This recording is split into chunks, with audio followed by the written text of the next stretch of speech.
best and the brightest in the city, and they have to fill out an application that's harder than a college application to fill out.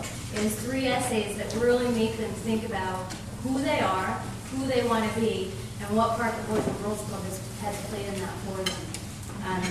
And tonight, we have our 2016 Youth of the Year, Cesar, who's going to come up, and he's going to tell you about his experience at the Boys and Girls Club and share a speech with you that he has written. He's actually going to read it because we just had the competition, so I've asked him to read it to you because I want you to hear what he wrote, and I want you to hear all of the words.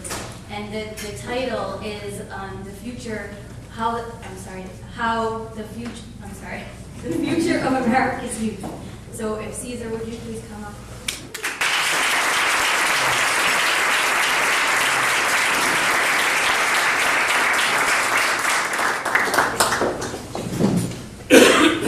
One thing I know Cesar won't tell you is that he was just accepted to not 1, 2, or 3 colleges and universities, but 8.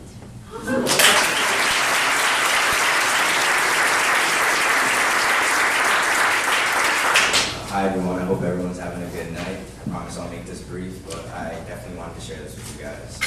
Before I begin, I'd like to acknowledge the 2 other candidates that are running with me for the Providence competition. That's Anthony, my brother, and Benji, if you wouldn't mind joining.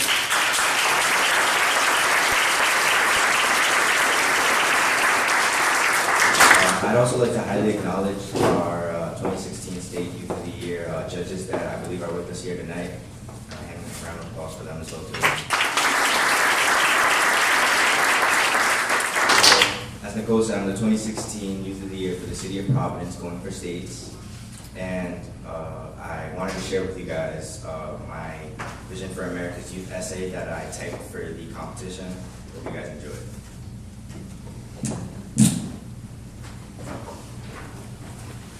My vision for America's youth.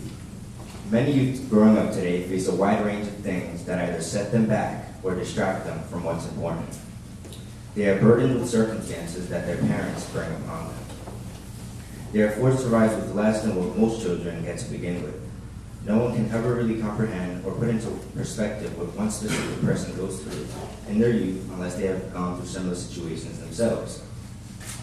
In the face of adversity, many teens become disordered and lost. Personal issues at home grow to overlap education, and then stress-relieving activities are depended on. Youth more than ever need to be reminded what is really important and what they should be focused on. They need guidance and daily reminders that they matter. The future of many weighs heavily on these factors, and we as a community must rise to the occasion. Growing up and attending public schools, I was exposed to people who have less. The difficult conditions definitely opened my eyes. I always remember how problematic it was for many kids my age to separate their personal lives from their education. In a sense, problems outside of school blurred and made educational aspirations almost impossible for them. A line between one's individual problems and their education are imperative when it comes to expecting results in academics. For example, many teens are more worried about where they'll obtain their next meal from more than preparing for a test.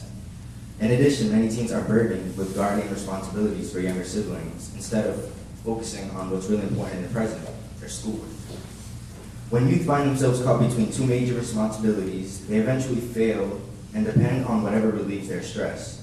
Sadly, more than half the time, this relief is obtained through the use of drugs and consumption of alcohol. I've had firsthand witness to many of these situations growing up. Whether it was a close friend or family member, it never seemed to fail at destroying the hopes and dreams of many people growing up.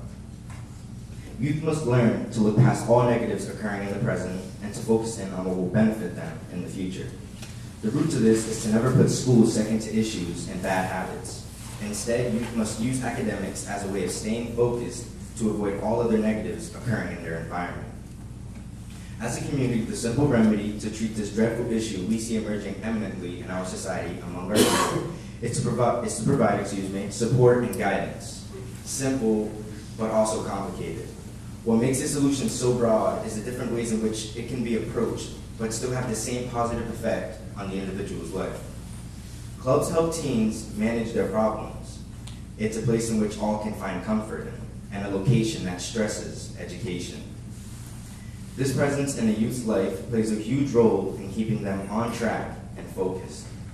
People willing to invest their time for the well-being and sake of others is the primary path to success for the youth.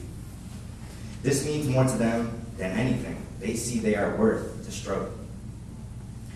I've seen with every major problem occurring in the world, it isn't something that can be fixed overnight. The more that can be done for the youth, the better America's future will be. At the end of the struggle are great rewards, but what makes this possible is the commitment from the community. Youth today face many obstacles, some of which only serve to destroy futures and breed reckless behavior.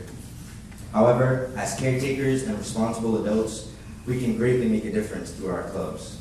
Many teenagers stand alone against these circumstances, but as a community, we can all stand together to prove we can do